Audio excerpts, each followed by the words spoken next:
Welcome to the Synapse Podcast.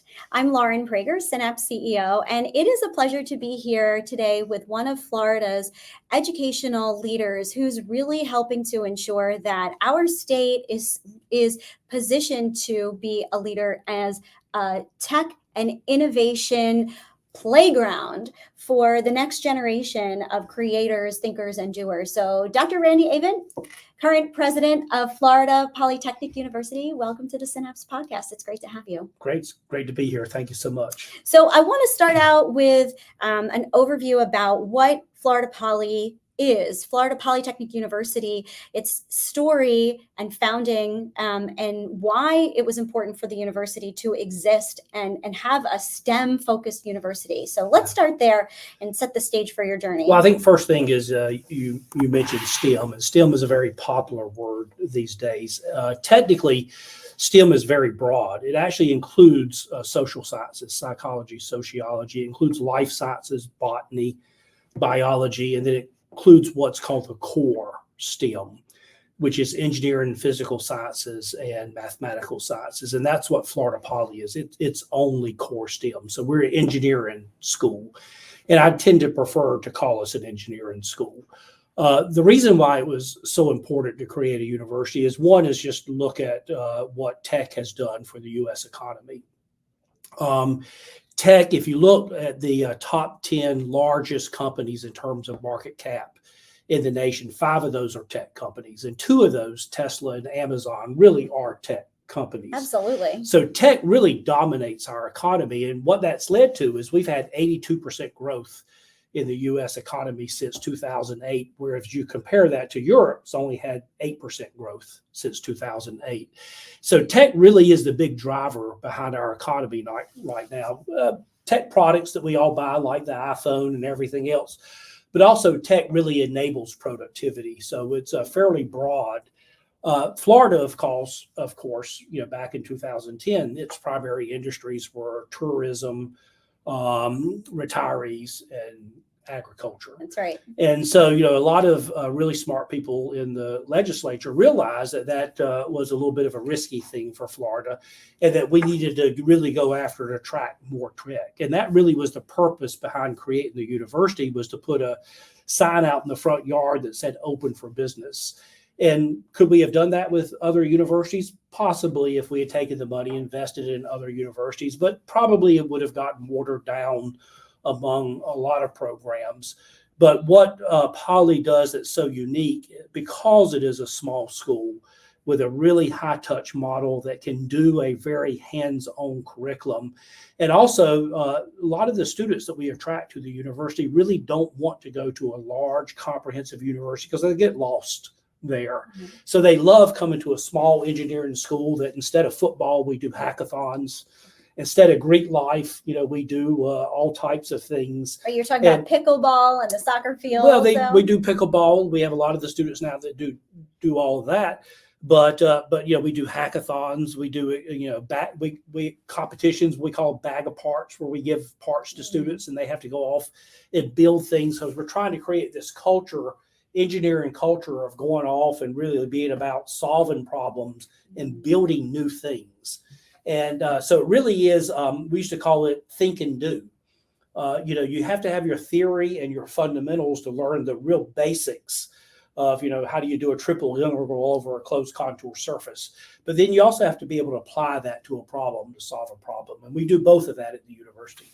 That's really, really helpful to break that down. And I also want to talk a little bit about how you're helping students build those critical skills, critical thinking skills, as well as those team skills. Yeah. So, as companies are moving here, they're hiring engineers, they're hiring that top tech talent. There's definitely an element of interpersonality that's essential. And we have talked previously about how companies really are encouraging more and more of their workforce to come back into the office, to have that collaborative spirit, even if they're working in a, traditional kind of dev role or tech role where maybe that wasn't such a priority in years past. So as an engineering focused university, how are are you helping students in the next generation be able to navigate some of the social constructs that are really essential for effective team building, critical skills, even kind of pushing back against a professor or a future boss when you don't agree with how they're approaching a particular issue or problem that they're solving? Well, I think the key that, by the way, is pushing back in a very respectable manner. And that's one of the issues that we struggle with now is we have students, because of social media and everything else and just the environment here in the U.S., just don't know those skills where they can have civil debate and really discuss things, but not get personal about it. You know, a number of years ago, there was a company that was highlighted up in New England that solved problems, big problems for big companies, but they would never let any of the companies go to the meetings. And the reason is because they argued and fought. And they argued and fought, but then at the end of the meeting, they would all go get something to eat and just, you know, they were great friends. Yeah. But it looked like they were just getting into knockdown, drag out battles. And so it's good to have that debate and to be able to discuss things. But at the end of the day, you have to do it civilly. I think there was a lot in that question. Let me break it down a little bit. So first of all, how do we prepare students on the tech side, the hard skills side, because that's very important. And we have a curriculum that both addresses the need for them to have the real fundamentals and the theory, because that's very important, because those things don't change, but also tech and those skills so that when they show up for work the first day, they can actually go and do something. And the curriculum balances those two and provides opportunities for both of those areas for the students to learn those fundamentals, but to pull them out of the classroom. And we ask companies to come in and give us problems. Oh, and so what we do great. is company comes in, and the only requirement is that company stays engaged with the team. And we put a team of multidisciplinary students, because more often than not, you're going to go into a company and the company's going to say, we got a problem. And students going to say, well, what's the problem? And you go, well, I don't know. That's your job to figure out. But you, the electrical engineer, are working with this mechanical engineer and this computer scientist and this business person to figure out how to solve that problem. And so we give a lot of that to the students beforehand. But you pointed out something very important, which is that, and there's lots of jokes. I had an old humanities dean that used to say that engineering was the asocial sciences. And of course, you probably heard that the way you tell an extroverted engineer is they look at your shoes when you talk to them. So there's all kinds of jokes. Yeah. And as we look at surveys of industry in terms of the top 10 things they want in a student, hard skills is about number 6 on the list. Really? They want collaboration. They want students that can communicate. They want them that's reliable, accountable. And that's something that often a lot of students these days don't have. And so we're creating an environment that actually tries to build that in. And it's not something you can do one time. It's not a course that you take. It has to be integrated into the curriculum and pervasive throughout the entire curriculum. And that's one of the big things that we're trying to do, is to build those skills. If we could just get the parents out of it, then that would be a good thing. Oh, isn't that interesting? The helicopter parents. The helicopter parents, yes. Okay. And we have lots of those. And it makes our job very difficult. Okay, that's fascinating, because you think about the role of the university in many ways is to create, as you've said, new knowledge and to create space. And we're big in talking about space here at Synapse, but to create a space for people to thrive and flourish and sometimes fail. Yeah. And some people are not real risk takers. So how do you help create an environment where students do feel like they have the space to try and to fail, and failure is maybe even celebrated and explored as a way for students to grow? It's a great question, because really, if you look at college, it serves many functions, but one of it is you can think about it as a small city. And so you get out of your parents' home into this small city, and you get to 4 years, figure out how to survive in a small city and to get around and to do things and get things done without your parents doing them all for you before you graduate to the big city. That's right. And, often sometimes I think we get calls from parents and everything else. And I think, well, what is this parent going to do when this kid goes for their job?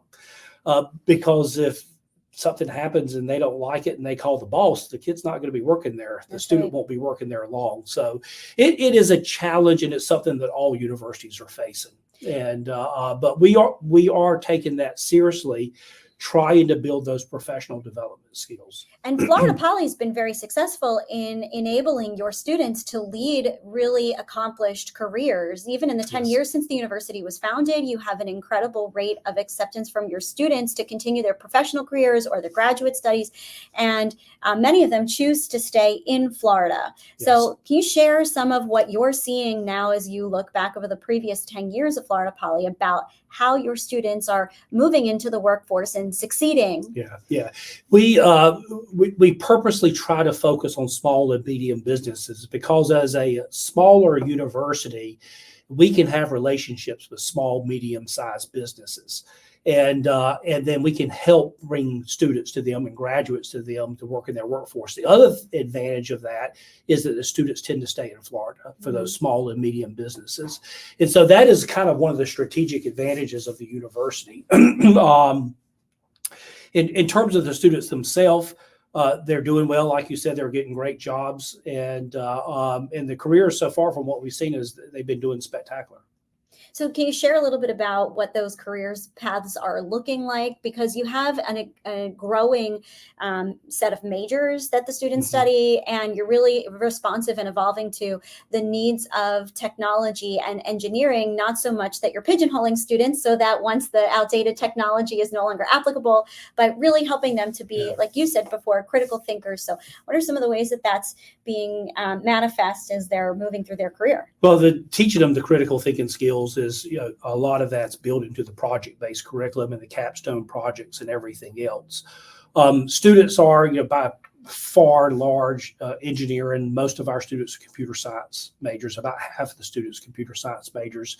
And then we also have a fairly vibrant data science program. And actually the data science graduates tend to do the best in terms of salary, although it tends to be one of our smaller programs. And so most of the ones that I've kept up with are just going into various engineering firms across the state. A lot of them, like I said, small, medium-sized businesses where they can have a larger impact in the company as opposed to large companies, but we work with all companies and welcome all of them. Our biggest issue is, as a young university, is getting the word out about the university. We did a branding study last year and found that only 67% of the people in Florida actually know who Florida Poly is. 6 to 7. 67. 67. Okay. 67 do not know. Okay, that seems. I'm sorry. If you're talking about a branding challenge, 67 do not know. Yeah. And so, we've not been trying to make it such that everybody in Florida knows the university. The focus has been on students, and we target students. We go after students with a SAT score over a certain number. We go after students. We talk to AP high school physics and calculus teachers to ask them for the top students. And so we target those students and give them great scholarships. Average cost of attendance, I think, is about minus $6,000, something like that. Oh, wow. And so we really do go very much after the top functioning students. What we need to start doing now, and we're starting this year, is a branding campaign around industry. And so we're looking at some of the biggest areas for high-tech industry and beginning to do a little bit of that. So what are those target areas that you're focusing on? Right now, Miami, Tampa, Jacksonville, and Orlando. Oh, you're thinking geographic. I was thinking kind of industry. Yeah. Well, we those are the big areas that we look for, largely with a lot of that for students, but we are looking at high-tech companies across the whole state. Absolutely. So for people who never know, as they're driving across I-4, which is the major highway that connects Tampa Bay to the Orlando area, Florida Poly's right there. You've got this very beautiful and unusual building that kind of pops out of the middle of cow fields and is right there. And that is our Polytechnic University. So you're really well situated right in the middle of the university and in the middle of the state, and a place where students can really focus and deep dive into their studies. Yeah. And because you have this really unique and small population, you're able to create a very special type of a community that can connect into industry and opportunity. Yes. So I'd love for you to share a little bit about your involvement with the university and your professional journey that got you here. studied engineering and math, and made a deal with my wife that we would go up to MIT Lincoln Laboratory for maybe 3 years or something like that, then come back to North Carolina and to a faculty position, and somehow or another 3 years turned into 24 years. And then we finally made it back to North Carolina, and I was at NC State and there for 3 years. And my intention was to spend the rest of my career and retire in North Carolina because that's where our family is. And then I have a friend that was on the board. He was the secretary of the board at Ohio State, which was doing a presidential search. And the guy that was doing their presidential search was also doing Florida Poly, and asked him if he had any recommendations, and he put my name in. And so through a number of interviews and talking to trustees, I was mildly interested, but not very much interested. And but meeting a couple of the trustees that I just adored them. They were just wonderful people. And so I stayed into it and then was chosen as president. And that was 2014. So as I say, I came about a month before the university opened and took all the credit for it. And but we had a wonderful chief operating officer, Ava Parker, that really did build the university, a Herculean effort, because she had less than a year and a half to build a university from scratch. I mean, literally to build it from scratch.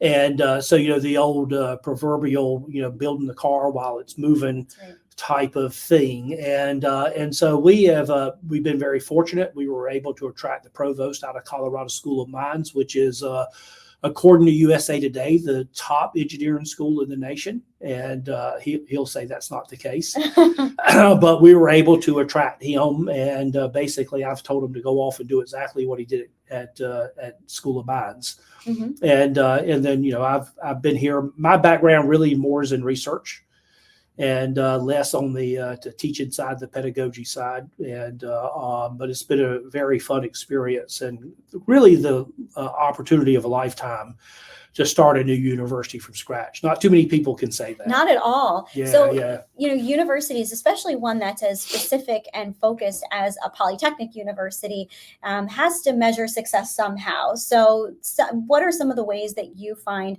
are valuable to measure the success for the university, and how maybe that's evolved since the university began almost 10 years ago? To some degree, and, we've had some long discussions on this, is you ask, what is the purpose of the university? Who is the customer? And some people think the customer is the student. And I argue with them and say, no, I don't think so. I think the customer is the product. I think business is the customer. And so for us, measuring success is that businesses tell us that our students are great. A lot of discussion now from industry and what industry wants out of a university. And I have some different views from that. It's not about what industry wants, it's about what industry needs. And so those are not always the same. I kind of jokingly say that if you ask a lot of industry what they want, they'll tell you people that can code in Fortran on computers that sit on the desk.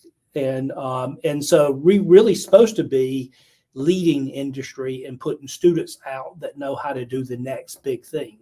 You probably remember the famous quote that Henry Ford actually never said, but he said, if I asked people what they wanted, they would have said faster horses. Right. And so the purpose of a university really is to think outside of that. What do I want, but what do I need? What is the next thing? And that's really the role of the university and what we're trying to do. So how can you help that make that possible? How do you find it successful to work with industry leaders and help them see your perspective? Because like you said, so often it's kind of a one-to-one without necessarily that long-term perspective. It is what a university does. I mean, the role of a university is to create new knowledge. And so you get that with the students already is, what you don't want is you don't want a faculty body that's living in the past and teaching old stuff. We tell our faculty all the time, it's very important that you be able to stand in front of somebody and tell them I'm an expert on this, which means that you're doing the next thing and moving stuff along. So the students get that naturally in a well-functioning university. And so that's really what we kind of focus on. So based on where Florida Poly is now, you're about to celebrate the 10-year anniversary of the university. So first of all, congratulations, because that's an enormous accomplishment. And I'd love to understand from your perspective what some of the strategic priorities are for the next phase of Florida Poly. Yeah, we have 4 strategic priorities, and pretty simple. First one is growth, and growing the academic enterprise. It is important that we grow and get mass. As we grow and get mass, the student experience becomes better. There's more options for the students. But the other thing is we attract companies in, and we attract retail in, we attract housing in, and that's very important because we know rural areas that have a university have about 4 times more GDP growth than rural counties without a tech university. And so growth is a big priority. Second priority is to be student-centered and to try and help these students really graduate and to retain them so that they can get a degree and give them what they need to be successful in the workplace, which isn't always what they want, but it is what they need. And we're doing that, pretty aggressively through our curriculum and continuing to change our curriculum through focus on student success and working with students, but also through all of these social skills, professional development skills types of programs. Third reason is that, like many universities, we know exactly why we were created. We were created only 10 years ago when we know it was to help with economic development. And so we have a huge focus on economic development and working with companies to attract them next to the campus. And what I know from my experience is companies come in not because they want a connection to the faculty and they want the research from the faculty, is they want the students. They want the students because they can get the students for basically free. They don't have to pay IP and everything else to the faculty. And then the fourth thing is to improve campus operations. A lot of negative stuff in the press about how much administrative overhead there is at universities. And there's a lot of good reasons for that. A lot of it is that we shoot ourselves in the foot. How do you mean? Well, there's a lots of outside pressure that causes it. And so regulations, policies, everything else. Every time there's a new regulation or policy that goes to a university, you got to hire people to do those things and to oversee those things. But, there's also a lot of pressure coming from the students. So there's a lot of good reasons for that. But clearly universities historically have been run from the bottom up, and which means that the faculty run them. And faculty are wonderful. They're really deep in expertise, but running something is not always, their skill set. But that's how the academic side of a university should run. It should be run by the faculty, right? The administrative side, not so much so. The administrative side can run like a business and can be much more effective. It can be centralized. It can be a very flat organizational structure. And so those are the things that we're putting in place, is to try and make the administrative side much more efficient and run much more like a business. I think that makes a lot of sense. And you talk about economic development. For those who haven't spent any time in Lakeland, I think it's worth exploring. First of all, to stop by the campus, which is incredibly impressive, not just based on what you can see from I-4, but really when you walk through the campus, you see a very purposely built and intentional space that connects you to nature and connects you to your peers and creates opportunities for people to connect both kind of inside the classroom and beyond with really beautiful facilities. And I'd love for you to share a little bit about what exists at Florida Poly's campus.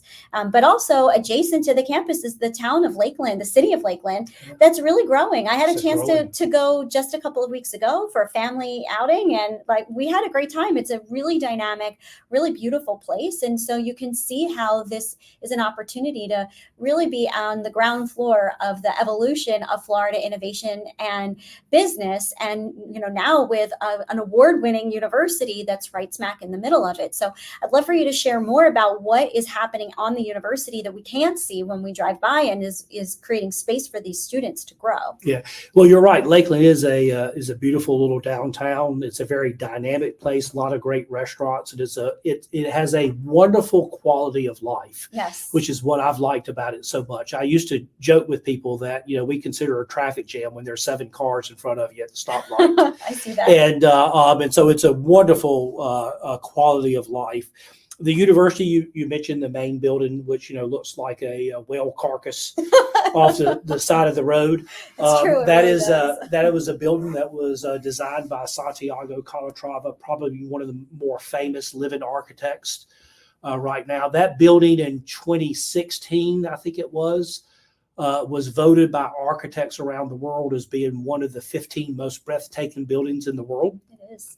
And it's certainly very interesting from the outside, but even more beautiful inside. Yes. And so that really is our iconic building. But we also built right beside that another kind of iconic building that's also won a lot of awards in the Applied Research Center.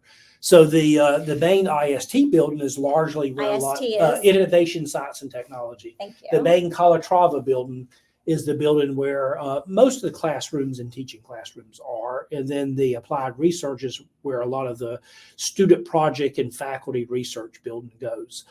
We will break ground this spring on a new engineering building, the Gary C. Witt Engineering Building, that will go adjacent to the Applied Research Center. We have 2 dorms and are in the process now of building a 3rd dorm that'll give us about 425 more beds. So that'll take us up to about 1,200 beds or so, which for us means about 2,500 students. And so that's really our next goal, is over the 5 years to get 2,500 students. We have, of course, a dining facility. We have, a sports facility that has a gym that also has an esports arena in it, and has a soccer field and basketball fields and tennis courts and pickleball courts and volleyball courts that are very active in the evening. And then we have an exciting new occupant on campus, which is IFF. IFF is a flavors and fragrance company. It's a global Fortune 500 company. I think they have manufacturing in 35 different countries across the world. And they're building their global innovation center here on our campus. It's going to be a really nice building. It's going to have some really interesting work around virtual reality and analytics and a bunch of other things that you might not think that would be something that they were interested in. And they're going to work with our students, hire students for internships, fund faculty, and everything else. We're really excited to have them. That's wonderful. So it's the first company that we've attracted to campus, but in discussion with a whole lot more. That's very exciting. Thank you. One of the things that impressed me when I went to the campus and I went through that IST facility was the library is embedded and it's out in the open, and it was the most active place on campus. The way students were connecting, and as I was walking through with a faculty member, she was pointing out how, there's another faculty member, and everybody really was gathered there. It was almost like a campus quad, and oftentimes you think of a library as being a really kind of a sequestered place, but the way it was structured was really about a gathering point for students. That collaboration was happening right in front of me, and I was really impressed by the fact that the students seemed so comfortable in that type of space, and they took it and made it their own, what they needed. And you forgot the most important thing. What's that? It's not a single book in the library. That is true. Matter of fact, that was a Jeopardy question one night. Was it? Florida Poly's library is known for not having any of these. We were I think the first university that created a library that was completely virtual. So why do you call it that? It is a library. Every student gets an application for their computer when they join the university. And they can get books, they can get research papers, they get everything on their computer, and they get to keep that when they leave the university. And so it is a virtual library. But you're right, we have a common space. We actually have 3 common spaces across campus where students can coalesce and work on problems. And if you go through that common space, I'm sure you probably saw, makeshift blackboards. We have a lot of glass. Yes. In the building. People will go up to glass and start writing and working problems and having discussions. Yeah. The architecture of the building is called Caves and Commons, which is the caves are the faculty offices that go around the outside of the building, and then the interior of the building is called the common area. And the faculty offices are really small, and to a large degree intentional to try and get the faculty out of that, working with the students in the interior. And of course, from a practical viewpoint, too small. And we need to have a little bit better faculty offices where they can actually do their research and have privacy and everything else, which they get in the Applied Research Center. But it is a very interactive, high-touch model with the students. And that makes an enormous difference, the way that you create a space. And again, to be able to build a university and create that intentionality, that space and openness and opportunity, it really does make a difference when you work on a project that has to be interdisciplinary. It has to be collaborative. There are times when you need to be on your own, heads down working, but you've created an environment that enables people to really connect in that very special way. And I think oftentimes that the value of space and how we utilize that is overlooked, or just it's an assumption to do it the same way. One of the things I see about Poly is you don't do things the same way as every other university.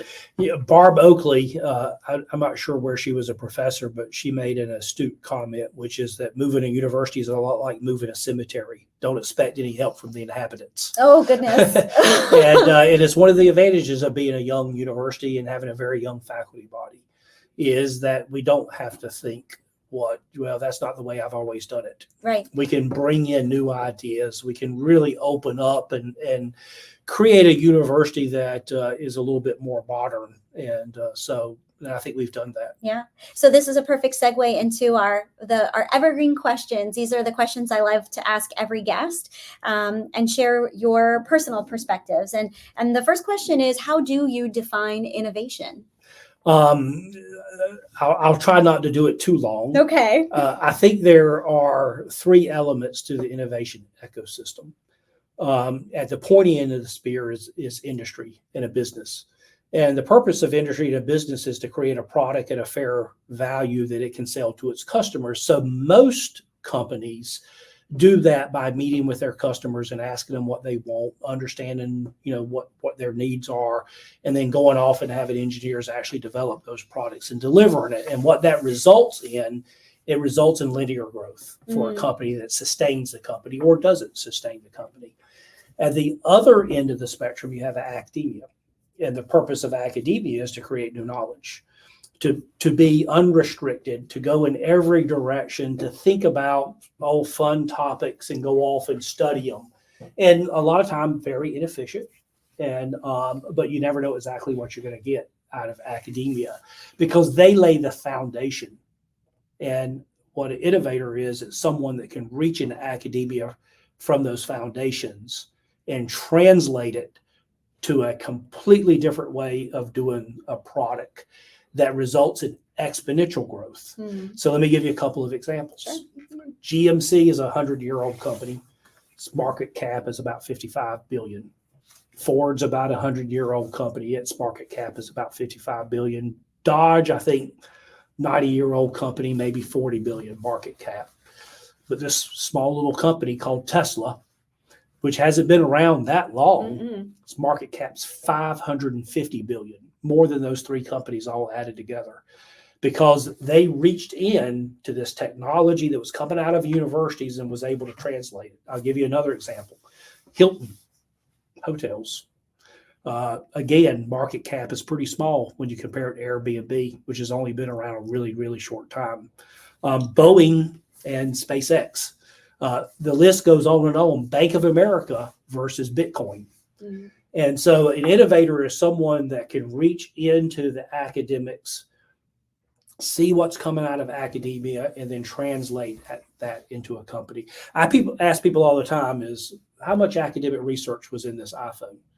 And they look at you kind of crazy and go, well, that's Apple. That has nothing to do with academic research. There is almost nothing in that phone that didn't start in a university research lab. The problem is it started 30 to 40 years ago. And so people just forgot about it. That's right. We have a short attention span. We don't know about it because then it was just this vague research paper. Right. You need somebody, the innovator, to take the idea and then execute on it. Yeah. And it's a tough job because you got to make that connection. That's right. You got to realize that, if I did this, it would be a completely different way of doing that. And there's a lot of risk involved in it, and there's a lot of uncertainty, and it doesn't always work. That's right. That's very, very true. Yeah. Talking about risk takers, I love to know an innovator who inspires you. It can be somebody who's living or not currently living, but an innovator to whom you look and you just, who inspires you. Inspires is maybe a different one than who I think is a great innovator. But I think that, when you talk about innovators, whether you like them or not, Elon Musk has to be on that list. He's done it in lots of different industries, and he did it with cars. He did it with space flight. He's not doing it with Twitter, but that's a whole separate story. But I think that he has to be on any of those lists. Henry Ford, of course, was one of the first. Those are the ones that I think that would come to mind right off the bat. Okay. And lastly, at Synapse, we talk a lot about helping people find what they need and share what they have. And you've talked with us about what Florida Poly's created. And I want to make sure that we know, how can we in the Synapse community help to empower the Florida Poly community? How can we help you find what you need and share what you have, an action item for the community that's listening? I think that continue to learn more about Poly and what's coming out of the university and what we're doing and sharing that with industry. We really do want to try and raise our awareness within industry being a broad term, not just existing companies, but entrepreneurs that are looking at new companies. We have a lot of students that are really interested in working in entrepreneurship, but just don't really know a lot about how to start a business. Yeah. And but they're more than willing to jump in and learn and go off and do the tech side of it. And so I think just helping us to spread that word would be great. Okay. Well, we'll make sure to link to Florida Polytechnic University in the show notes. And of course, we're really looking forward to continuing to host Florida Poly at Synapse gatherings and part of the Synapse community all throughout the year, whether it's at events or through virtual gatherings. There's just always an opportunity to learn from your faculty, to meet your impressive student ambassadors when they represent the university at events all over the state, and make sure that we keep connected with how the university is growing. So thank you for taking time to be with us today. We really appreciate it. Thank you so much. It was great to be here. We're glad to feature Florida Poly as part of the reason that innovation lives here. Thanks.